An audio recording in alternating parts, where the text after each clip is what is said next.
dearly beloved. We are gathered here today to get through this thing called the Tortoise interview with Nick Hornby, ladies and gentlemen. I'm Liz Mosley. I recognise some faces in the audience. Welcome to the Tortoise newsroom if you've not been here before. And we're here this evening to talk about, well, here's a sentence you never thought you'd say, Charles Dickens and Prince.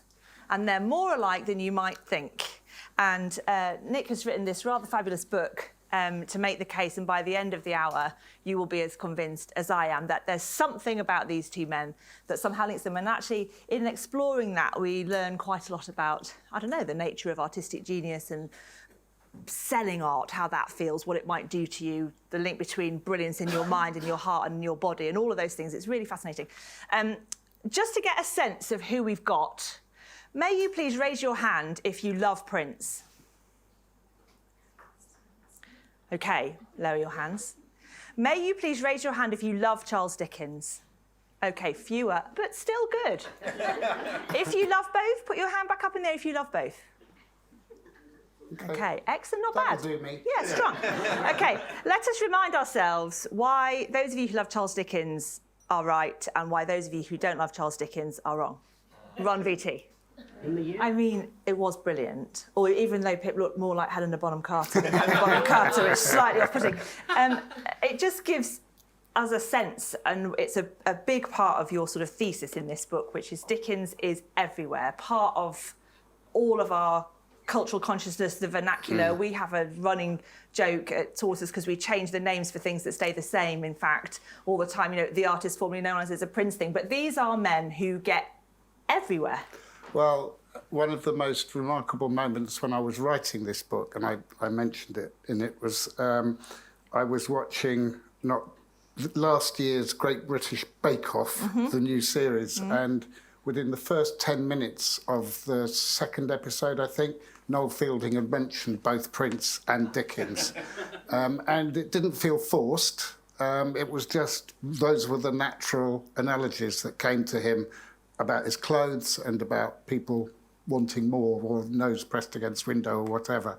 And yeah, they permeate our lives, both of them. And what you go on to do, obviously the sort of concept of the book is that they are, I said at the beginning, more alike than they might seem. Just briefly, because we're going to dig into it, just say, what are the similarities? Well, what started me was there was a box set of Sign of the Times that came out in 2020, and that album is quite long. You know, it's 20 songs, I think, and the box set contained the other stuff he'd recorded at the same time, and that was another 63 songs.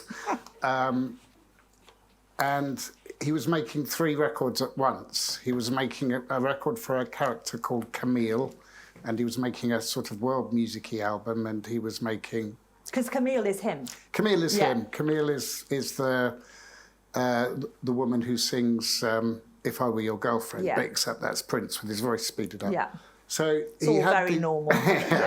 He had these things separated in his mind, and it just, when I was reading that, I thought, oh, that's funny, that's what Dickens did. He wrote 2 books at once. He did it more than once because of the serialisation. So he was finishing one serialisation and beginning another, and quite 3 or 4 times they overlapped. And when you think of how complicated those books are narratively and how many characters there are in each book, the idea that you could do that, plus, as I say in the book, that wasn't all he did in a day.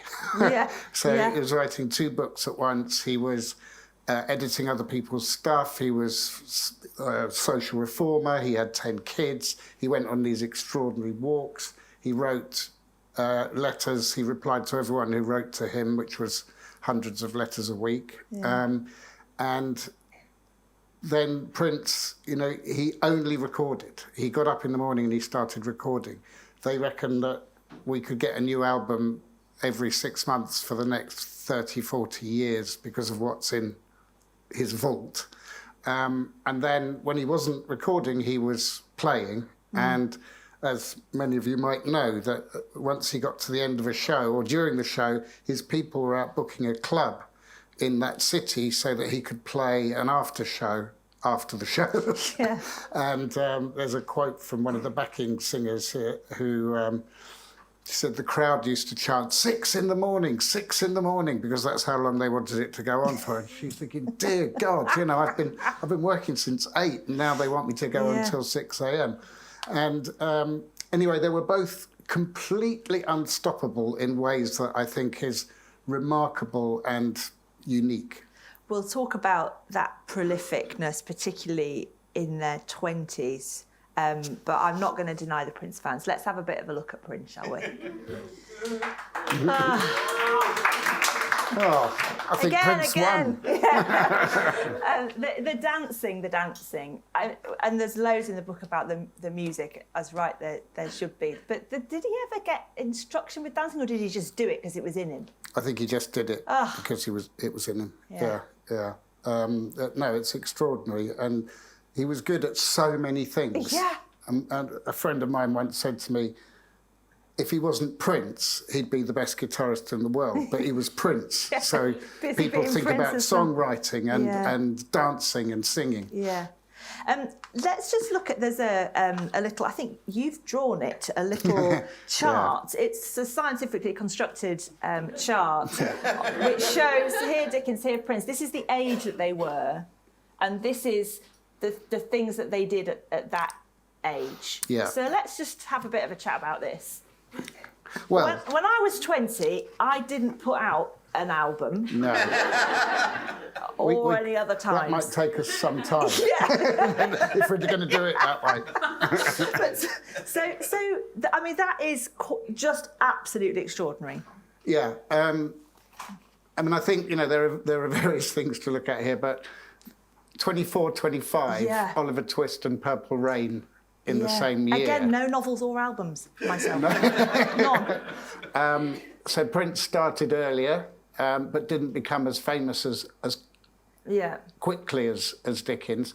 The first couple of albums, at least, there was no one else involved. It was he played every single instrument. He insisted when he signed a contract that he was the producer, aged 19. The record company weren't very happy about it. They believed in him, but they thought that was a bit much. But he said, no, I'm not signing a contract unless I'm allowed to produce. And of course, in your most pop stars have a CV a bit like that, and the big ones, Dylan did, and the Beatles did. Everything happens in a bunch at the beginning. But this was of an age at a time where you didn't have to make that much. Michael Jackson's 1980s, I think, was 2 albums in that span. Prince had certainly made all the money he'd never ever need from Purple Rain, but it just kept coming, these things, and it kept coming for the rest of the time. Dickens, Sketches by Boz is really based on the newspaper pieces that he'd started writing. The Boz thing I had no idea about before I read the book. Boz? Yeah. Yeah. Tell us about Boz. Well, Boz was his... Boz, not Bez, crucially. Different chart for Bez. Boz was his pen name, and he started out just writing sketches of people that he saw or people he came across in his working day, and they became quite popular in the newspaper, so they collected them. And towards the end, they started to get a little bit fictional. That was the only sort of fiction practice he had. And then Pickwick Papers, which, as we saw in that little film, was in these part works. And it started off very slow, the sales, and then he introduced the character Sam Weller, who was an immediate hit once he came in. And he sort of literally went viral in the 19th century, that people started selling Sam Weller knockoffs and joke books and books that were supposed to be by Sam Weller. And Sam Weller was everywhere, and that's what made Dickens' name. And we think that all Victorian novelists published in this way, but they didn't. It was really only Dickens that stuck with it. And that was partly because he had this audience that was not a literary audience. Like, everyone who could read Dickens in a quite extraordinary way. It is spectacular. You have a real go, particularly in the early part of the book, when you're thinking about how prolific they were so young, sort of trying to answer that, in the end, unanswerable question of why, where does it come from? They're clearly different, a whole different type of human being from most of us. Yeah. But why? Well, I mean, I think that it's impossible to isolate it step by step, but there are a million things that went into it. But the big things to point out, I think, first of all, a childhood poverty. Yeah.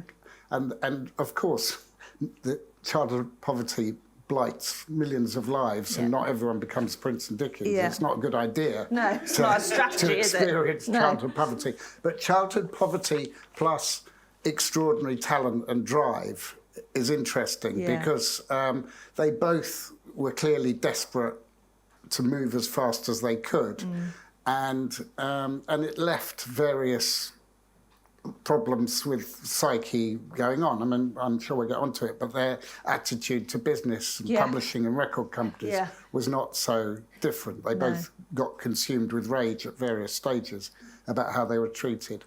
And their capacity for work, which young people don't always have. There's an extraordinary moment in Prince's life where he was in a band that wasn't a no-hope band. He was in a band with people who went on to have a professional career. And at the same time, he met this English guy in Minneapolis who ran a studio and got interested in him and said, you can come use this studio whenever you want. And the rest of the band said to him, we never see you. You're in the studio all the time. Come on, you're either going to play with us or you quit. And, you know, he's age 16, 17. He's playing with his mates. They're getting a reputation. They're all having a laugh and doing the things that young men do when they're in bands. And Prince left them. Reading, But Prince quit the band because he wanted to be on his own in the studio. And I think that kind of decision sets him apart from everybody else. That he's looking so far into the future. And I talk a bit in the book about Malcolm Gladwell and his 10,000 hours of practice, and neither of them had it. Dickens especially, you know, he'd had this journalism job only recently, and then went on to write Pickwick Papers when he was 24. So he hadn't put the hours in. But the poverty was strong for both of them. You know, Dickens, we know, when his father was in a debtor's prison and he had to go out to work when he was 14 in a blacking factory. Prince seemed to have been abandoned by his mother, his father and his stepfather at various stages, and he ended up living in a friend's basement, and I think he had quite a rough time in his early to mid-teens. So it was clearly something that scarred both of them. Let's talk about the movies. Actually, do you know what? There's one particular line before I'm going to talk about Thomas Hardy briefly. There's one line in the book that I can't. You said it blows your mind, but I feel like is this a joke that I've just not understood? Not a joke. So say the thing about Thomas Hardy. Thomas Hardy was a Victorian novelist who drove himself to see an adaptation of one of his films in Marble Arch. At the pictures? Yeah. It's the most extraordinary thing. Yeah. Hardy lived into the 20th century. He didn't write a novel after 1900. He only wrote poetry. He was one of the first people in Britain to own a car, and he was one of the first people in Britain ever to be adapted. So he goes to the pictures and watches Tess of the D'Urbervilles. He watches Tess of the D'Urbervilles. Wonder what he made of it. And I said in the book, if Dickens had lived to a ripe old age, he wouldn't have been far off being able to see an adaptation. Yes. Well, he's got plenty to choose from. Yes. So the portion about the movies, of which there are more movies, obviously Dickens movies, than there are Prince movies. But at the very end, I just wanted to ask you about this. You said Dickens was 156 when the film was released, talking about the musical Oliver. A little late in the day to undergo personal transformation, but Lionel Bart did something to him, to Dickens, just as the film Purple Rain did something to Prince. And as a consequence, people got them wrong. Tell me about that. Well, Prince very much got frozen in time with Purple Rain. That all the other music that he was interested in putting out never quite captured the public imagination in quite the same way. He had hit singles and things, but the funky side of Prince, which was a really huge part of him, the sort of James Brown, Sly Stone side of him, was not expressed in the film. It was this sort of rock soul hybrid. In fact, if you think that When Doves Cry is an odd record, one of the reasons it's odd is it has no bass on it. So it's the opposite of funk, if you want. Yeah, it literally is. And there was a sense in which he knew that in order to be really big, he had to emphasise the guitar above all else, because then you get a white rock crowd more than the funk crowd. Right. And so, as I say, Dickens got Prince got frozen in this Purple Rain moment. Whereas Dickens, the Oliver Twist that you showed there with Alec Guinness in it, that film wasn't released in the US for about 5 years because unbelievably offensive. Because it's anti-Semitic, totally. And Alec Guinness's performance is anti-Semitic. And the book was too, and Dickens regretted it actually for the rest of his life. He had a letter from a Jewish friend who said, "Do you know how much harm you've done?" And it had never occurred to him, and he kept rewriting bits of Oliver Twist. Didn't rewrite any other books, but Oliver Twist he kept fiddling around with. And then he wrote this terrible Jewish character in The Old Curiosity Shop who is only good, and then comes across to make amends. But he's just sort of weak and rather Uriah Heepish, if we can use another character. But then the musical of Oliver was adapted by a young Jewish man, Lionel Bart, who wrote the songs for it. And Ron Moody's performance is way more kind of gentle and fun. And Fagin is lovable in the musical. So from that moment on, we have a Dickens who is associated with sort of mirth and tunefulness, and then everyone starts making A Christmas Carol a million times over. And so we think of him as this sort of rather jolly person, and the social reform side and the anger. And he wrote books called Hard Times and Bleak House. It wasn't all fun and games with Dickens. So yes, the movies presented something that they might not have wanted to stay permanent, as it were. Do you have to still read Dickens at school? Is Dickens a thing you are made to do? I was made to do it. Yes, you're nodding. Did you read Dickens at school? Was that where you first came across Dickens? And did you hate him? Did you like or hate? Are you a Dickens lover? So I am a Dickens lover, but the Dickens we read in school, I think, was Bleak House, which was really it's not a starter Dickens, is it? Starting.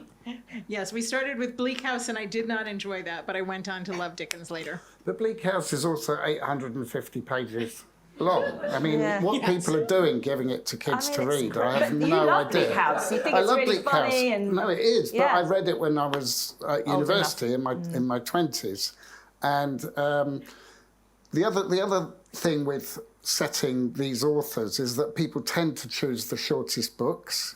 Not in this case, obviously, but Hard Times is Dickens' easily his shortest novel, pamphlet. And it's easily the least fun. He is not given time to do his thing, which is minor characters and changes of tone and mood, and there isn't any in Hard Times. And someone pointed out that Edith Wharton, who is also sort of marvellous and full of life and tone, it's always Ethan Frome, which is this tiny, miserable, really miserable little book. So people go away thinking that these people, the books are short and they're grim, and it's pointless. I mean, I think any kind of prescription with literature is pointless in school, but Dickens especially pointless. Do please stick your hands up and join in. I could chat away up here for ages. I'm going to talk about the business thing, and actually Matt and I were chatting earlier on, my colleague Matt Zancona in the front row, that one of the revelations of the book is Dickens and Prince were event were an event business. They became so. They became so. They realised that was where the money is. I Yeah. mentioned that because I'm in the event business. Yes. So let's talk about that a bit. I mean, I didn't go, to my great regret, because, as I said, I didn't know he was going to die, but I didn't go to the shows at the O2 that Prince performed in. When would that have been? Late noughties? 2007, yeah. 2007. 6 or 7, yeah. And did you go to those ones? You did go to those ones. See, the extraordinary thing about those shows is that Prince was kind of on a slide at the time, and I loved him and I'd stayed up to date with him, but I thought, you've booked 31 nights at the O2. You're mad. And then the second thing he did that was mad was gave away his new album in the Daily Mail. Yes. And no one was giving away albums in any form. That was where the money was. And he flipped it all on his head. He gave the album away. He sold out 31 nights at the O2. And he was predicting a model for the music business, which is kind of where we are now, which is effectively people give their albums away and make money off tours. On the live. My friends who are in the music business said that when they first started, it was 2/3 recording, 1/3 live. That was their income. And now it's like nothing recording and Everything 9/10 in the shows. live, yeah. And it took Prince a while to start giving the public what they wanted. When he had a new album out, he would only promote the new album. Quite a lot of the time, especially in the 21st century, people didn't want to hear the new album. And he worked out that by the time, it got to 2008, 2009, he had this back catalogue unlike anyone else's, and started putting on these shows that were full of back catalogue, and people started coming. He became an event musician. Dickens did readings where, again, he didn't just read from his new book. He did greatest hits, and he was a great actor, apparently, and he gave it everything. And he used to end up prostrate on the floor, exhausted, having made people faint and cry, and I mean, they really sound something. Yeah. But we should book him for Kite. It'd be amazing. He made a lot of money on tours. Yeah. He did 2 American book tours, I think. And how did he break? How can Charles Dickens break America? Well, I mean, that's very interesting. That's extraordinary. The books were extremely popular, but they were published without his permission. And that's right. There was yes. And he was quite upset about it. Yeah, that's rightly so. As you might imagine.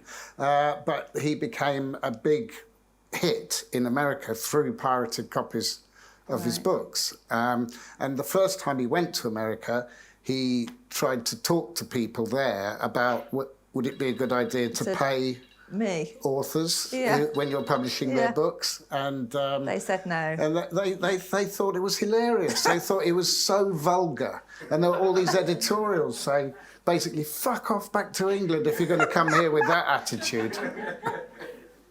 And then, of course, Prince had his own trials with record companies, and having read very carefully about Prince's troubles with record companies, I have to say I had more sympathy for the record companies than I had before I started. Yes. Well, that gets us onto a little bit of the character of the men. Character's a bit of an old-fashioned word. It's sort of a word my mum would say. But we were just chatting briefly before we came upstairs that one of my favourite thinkings we've ever done here at Tortoise, years and years ago, right in the beginning, in the old office round the corner, was, is it okay to listen to Michael Jackson? I don't know, was anybody here for that one? It was really good, because it's an easy question that everybody can understand, but it's a really difficult question to answer when you kind of get into it. We had a really spicy but interesting conversation. And the book is about very much the work and the output and the way of living. And then there's a chapter called The Women. Let's talk about that. The women. Well, I think the first thing to say about Prince is that I don't know how many women he slept with. And some. Yeah. And as far as I can tell, there are 0 complaints from anyone We're not talking about quality Yeah, we're not talking about complaints. quality. Although I understand. No one ever came out and said, he hit me, he treated me badly. Yeah. Two people have. Sinead O'Connor, who came out with this at a suspiciously Because he wrote Nothing Compares to You, obviously. He wrote Nothing Compares to You. And her story is quite unlikely, which is that she went to his house and they had a pillow fight. But she said Prince had put something hard in his pillow. Yeah. And unless this is a sort of predilection, which he didn't have with anyone else, you think that's quite a weird thing to accuse someone of. Maybe I'm too big a fan and I'm defending him. And then another one who said that he thought he was Christ. And Prince thought he was Christ. Which was funny because Sinead O'Connor thought he was the devil, and I thought, well, these stories... no smoke without fire. they don't match up. But he worked a lot with women. He had an all-woman band towards the end of his career. He was unusual in having women recording engineers and producers. There's a woman called Susan Rogers who since has gone on to be a music psychologist. I don't know what that is, but I'm really interested in it. I'm going to get one. And she's got a book coming out. But they all loved Prince. Wendy and Lisa loved Prince. Yeah. And they don't seem to have any complaints at all with how they treated him.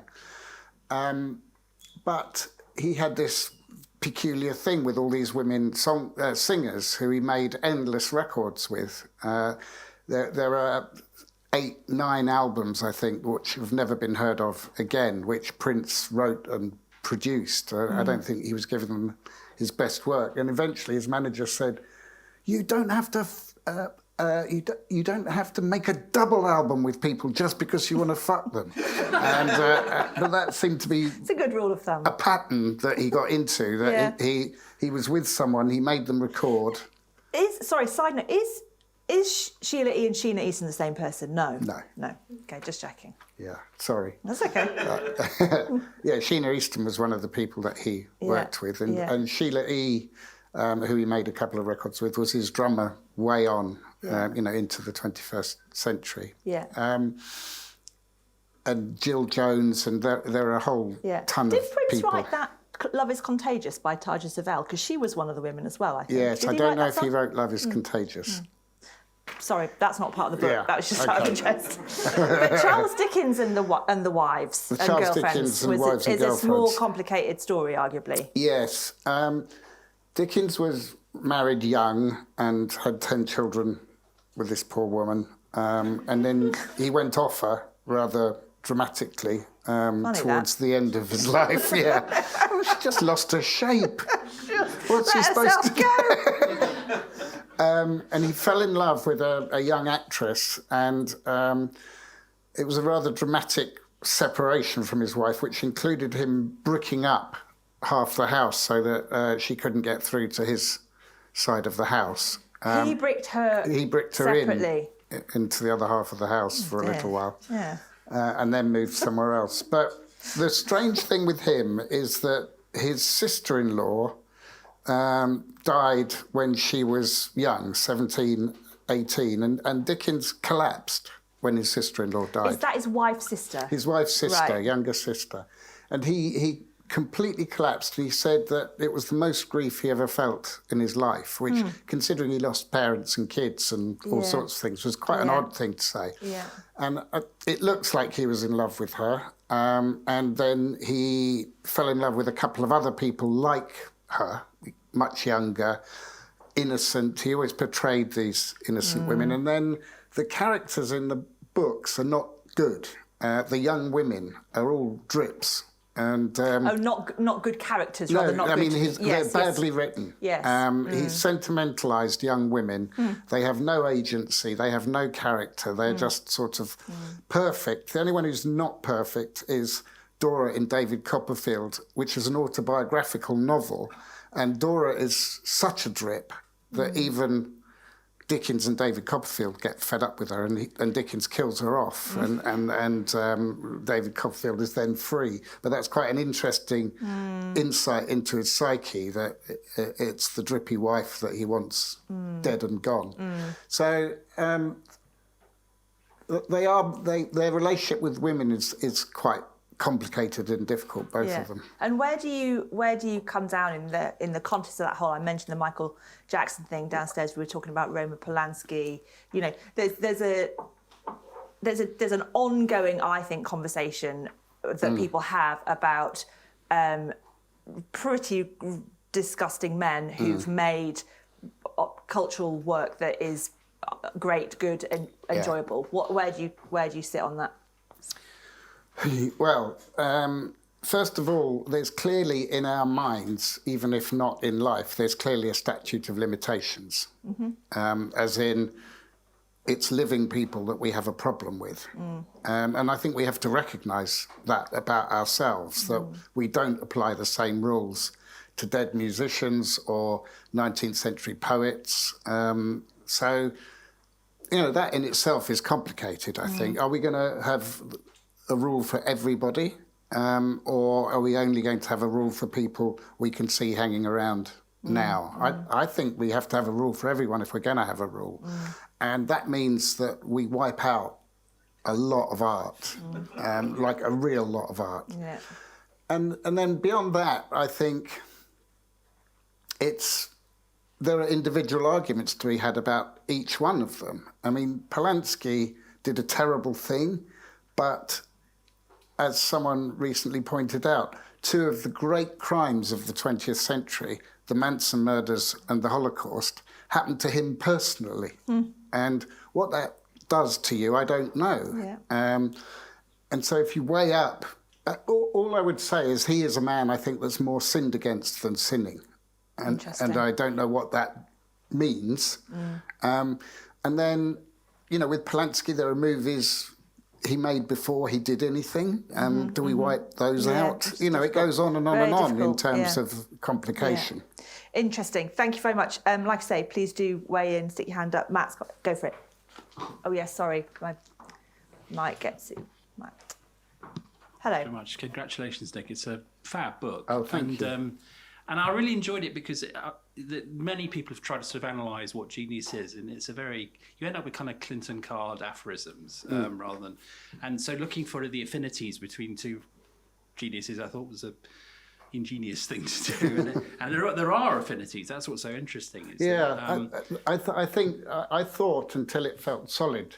Yeah. To me, are we going to talk about death? Let's talk about death. Just before death, I was going to ask about, if you like, the Velcro strips that keep normal people on the ground, and whether there was any Velcro left by the end of their lives. Because one of my favourite monologues by anyone ever is Kevin Smith's account of doing the documentary with Prince at Paisley Park that didn't ever appear.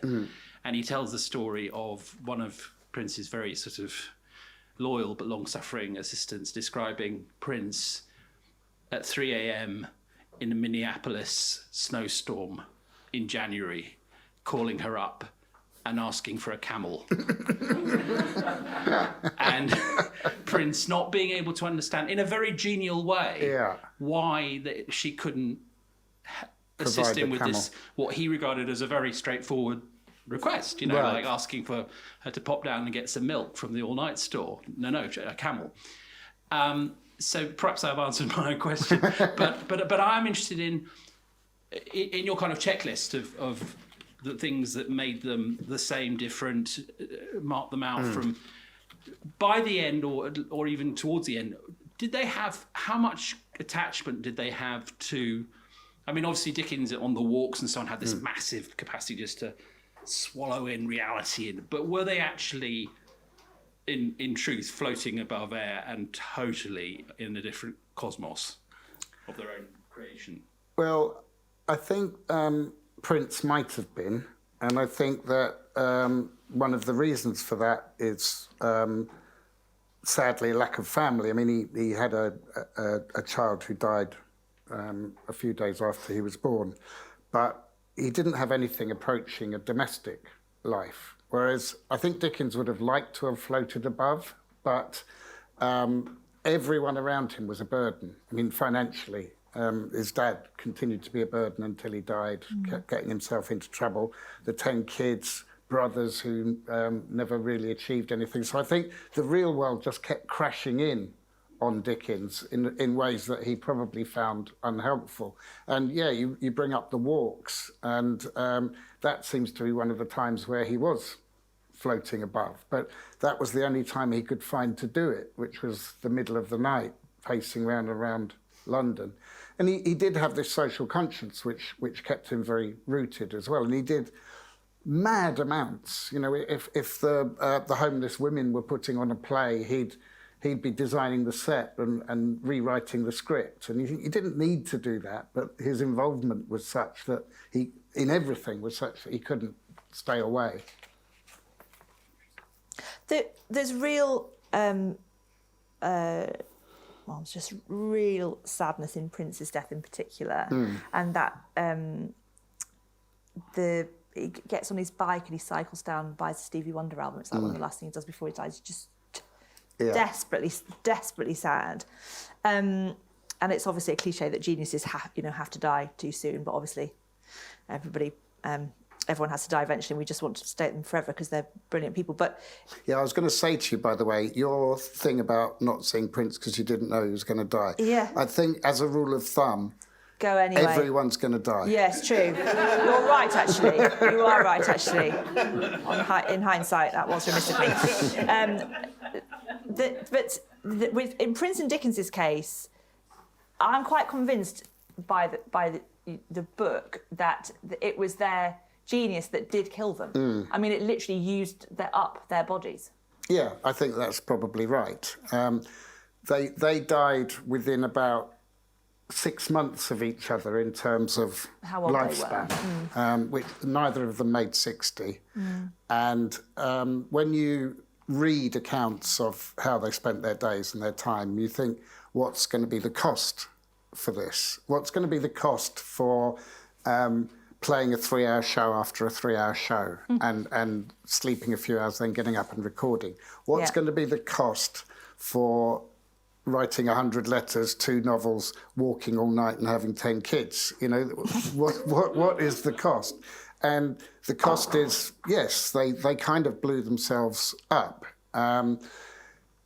Prince died, as we know, of opioid addiction, but the opiates were introduced into his life because of his problems with knees and hips, which came from work. And Dickens had this massive stroke, which, you know, is a classic sort of overwork and good living. You know, he liked his food and drink. They were both dandies, by the way. Dickens spent a lot of money on clothes as well. Yeah. I was just reminded of that, seeing all Prince's different outfits. And you have to think that one of the big costs, I know it sounds banal, but one of the big costs was sleep. And that I think probably neither of them had a good night's sleep for the last 35 years of their lives. That we do have in common.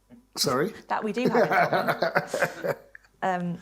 Yes, it is desperately sad, and I sort of still... I wanted to say about Prince's... The other thing I find very sad about Prince and his death is that his money kind of killed him because he died in his own elevator. Yes. And there was an awful profile of the opioid crisis in the New Yorker a few years ago, where one of the details that I found just heartbreaking is that people make sure they overdose outside because in the towns where it's worse, there are people... More likely to be found. Yeah, you're more likely to be found, and they can give you the injection that brings you back to life. Some of them go out with their kids, knowing that they might overdose and that they will be saved.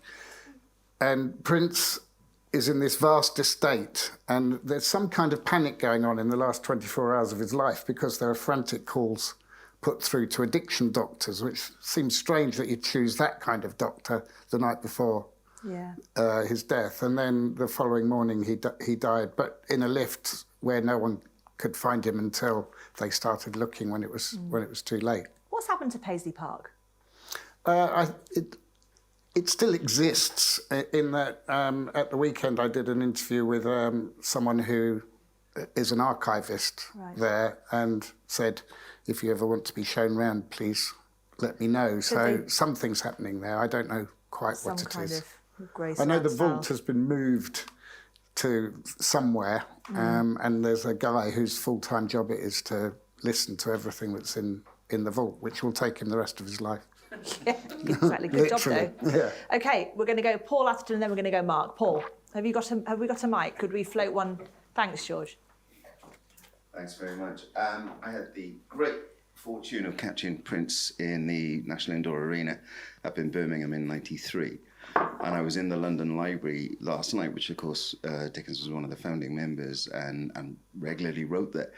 But I've never been able to put them together. And I'm just curious what sort of prompted that spark that you suddenly went, oh, wow, these guys are identical. Well, it was this thing about output that I didn't know. I mean, there might be artists that put out as much as them, but I don't know them. These are two people that I know and love. And this habit of working on several things at once and never doing anything else, that was what started it. And then I think the next thing was the lifespan. It's 58, 59, but very close together. And then the business, that they both got consumed with anger about how they were being ripped off. And then once I had those sort of tent poles, then I started to think about movies and childhood poverty and young success and, like world-shaking success that they had. And I realised what I was doing in the end was really just comparing two incredibly successful creative people from different eras. And you don't have much choice with the 19th century in terms of superstardom. Dickens was one of the few Europeans who cracked America because of his pirated books. So, I wanted to look at two incredibly creative minds that were never switched off. And they're the best examples I could think of. It's a big subject for me, creativity. I love reading biographies, and I love finding out the immediate time before somebody creates something. It's just, I think as a writer, it's just fascinating to me. But it's a big subject, I think. Thanks so much, Paul. Mark? Oh, George, you're earning your money tonight. Thanks, love. You're paying them all. So I've read the book as well, and I've curious. This isn't really a question, but I guess it's something that I'd be interested to know what people think. Which I guess that is a question. If I tried to think of other artists who have that same sort of stature, so the sort of stature and legacy where people know the name even if they're not sure they've heard or read or seen anything by that person, and people who were completely consumed by the art form they were working in. And the only other one I can think of potentially is probably Elvis. And I just wondered if you thought... Elvis Presley? Yeah.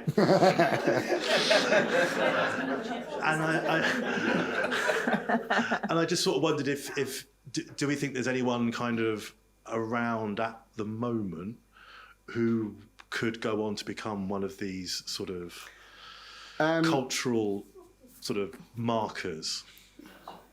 Elvis is a difficult one because he did so little that was of value between 1960 and 1977. It's true. Well, and it wasn't his fault. He wasn't allowed to record any music that wasn't for the very bad movies. That was what Colonel Parker locked him into. And this is a real sidetrack, but the one wonderful record he made, which is from Elvis in Memphis in 1968, he was let off the leash and went to play with these marvelous musicians in the American sound studios, and there they made Suspicious Minds, In the Ghetto, Long Black Limousine over about 4 or 5 days, and then Colonel Tom asked for half the royalties as he was used to asking for, and the producer said, no, these are my friends, I'm not giving you half the royalties. So that was the end of that, and he went, it's a bit like Awakenings, he woke up for these recording sessions, went back to sleep, and then died without really having done much more. The one I'm really interested now, who I think, well, this is something, is Questlove, who's the hip hop artist, drummer of the Roots, Oscar-winning director for a documentary, a couple of really brilliant books about music, and he seems to have his finger in every single pie, and I think that is going to be a career that really amounts to something quite special. Great answer, thank you. How old is Questlove? Late 40s. Okay, all right. Thank you. Tessa. Hi. Hello. Just a quickie. Do you think, I mean, obviously within his lifetime we recognise Prince as a genius. Yeah. No debate. Do you think Dickens was really recognised as genius? Because there's a little bit, I would argue, of soap opera from Dickens' writing. You know, as a contemporary writer, you know, the periodicals, The Star, the end of the cliffhangers, you know, by the periodical next. Do you think he was really a genius then, or is that a bit of a revisionist history on our part? His reputation has been a real roller coaster from the time that he became famous. He was recognised as a genius after the first 2 or 3 books. I was shocked to read in Claire Tomlin's great biography of Dickens that most of the important papers didn't review Bleak House because they thought it was, you know, another trashy novel by Dickens.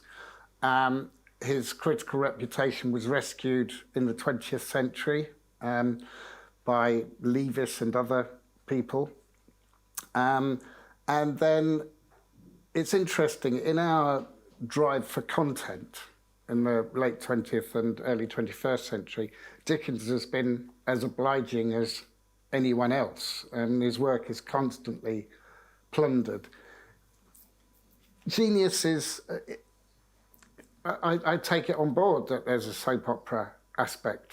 You know, he wrote for periodicals. He wasn't thinking about posterity. He wasn't thinking about being a genius. He was thinking about his stories and how to reach lots and lots of people.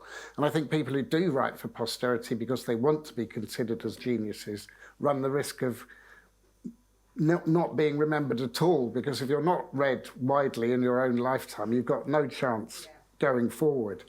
But where his genius lay was in his fecundity, same as Prince's, his characters, which are just, you know, they reckon there are 1,300 named parts in Dickens, but there might be a lot more than that if anyone adds them up. And those psychological types that he observed. And I love Mrs. Jellyby in Bleak House, who is so busy working for charity that she neglects her own children. And I think we all know someone like that now. And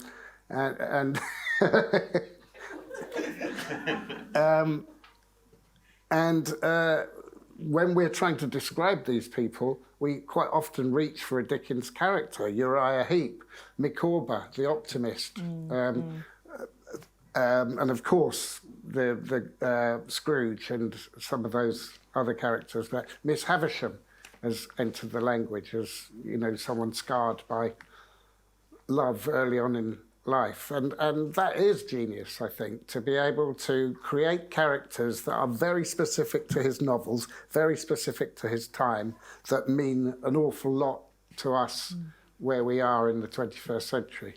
My ex-husband's parents had a sort of really dusty barn full of old shit over the road from their house. We used to call that Miss Havisham's. She's a very upmarket family. Right, any more? There was one. Is it? Hiya, hello. I have a little question. Coming from Washington, D.C., my brother-in-law is the question. He's a huge Prince fan. Oh, okay. And his question is kind of around genius and nature versus nurture.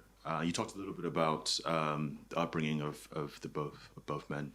And Prince's father was a famous pianist. Yeah. His mother was a jazz singer. Yeah. And understanding, or maybe if you have any insight into how that affected his musical introduction into music, and also comparing to Dickens, if he had any writer, journalist. Yeah, that's interesting. parents. Dickens, nobody, for sure. How he found his way to doing what he did is hard to understand. Dickens was consumed by the culture in a way that I think everyone who becomes incredibly famous in the field of the arts, there is a point in their lives, young lives, where music or books or theatre or comedy or whatever it is means much more to them than it does to most people. We all love it, but some of us get obsessed by it. I mean, I know it's something from my own background that when I was 14 onwards, I liked things more than everyone else liked them. And it was fine. It didn't exclude me from their company because I went to things with them together. I went to football with them and music with them, and we talked about the same books. But they stopped talking about them before I did. I just went on. And Dickens went to the theatre. The moment he started earning money, he spent it on going to the theatre. He would go 5-6 times a week, and he had favourite artists, favourite actors, and he would learn their stuff and perform it for his family. Where that comes from, I don't know. It could possibly have been that, given the recent experience he'd had of working in a factory age 14, that the theatre could have been the most glamorous place he could imagine and as far away from what he'd experienced as he could possibly get.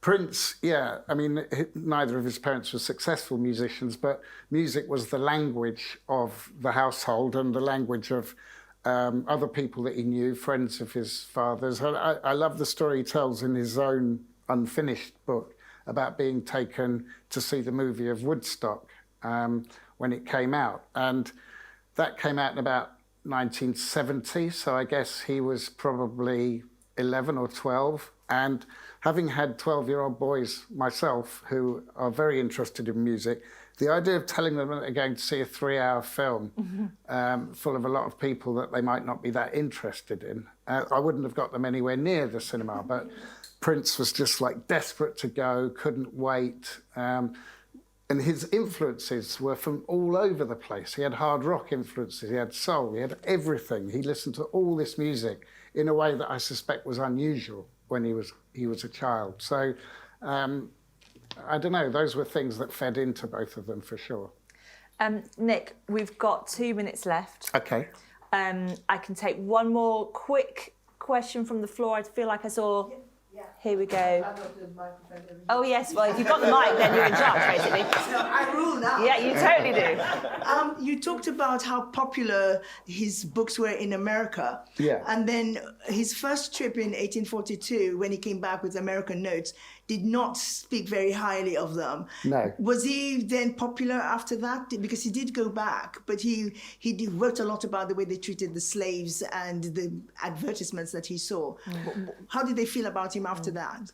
The book still did well. He was still popular. And as we were saying before, he was very cross when he came back to America because they wouldn't pay him what he felt they owed them. So some of that book, American Notes, was animus. You know, he just had a rotten time and he thought, I'm just going to be rude about the Americans. But I don't know how many people read it in America, and yet the novels continued to come. So, you know, he did put some of that into Martin Chuzzlewit as well. Yeah. In American Notes, Yeah, he wasn't very happy with American Martin Chuzzlewit either. So I don't have. I wish I could tell you how well Martin Chuzzlewit did compared to the others, but he did have this ongoing love-hate thing with America. Yeah. Brilliant question. Thank you very much. Thank you, yeah. One last real quick one. Who's going to win the World Cup? Arsenal. Arsenal, yeah. Absolutely right. It's happened before. It happened in 1998. It's going to happen again now. Yes, indeed. And I've really enjoyed talking to you. Thank you so much for coming in. Thank you. Nick, I've loved it. The book is super, super satisfying. It's a satisfying read. Heartily recommend. Great stocking filler, whether you like Prince and Dickens or not. And there are signed copies at the door. So thank you very much to everybody for coming in. Thank you to Nick Hornby. Thank you.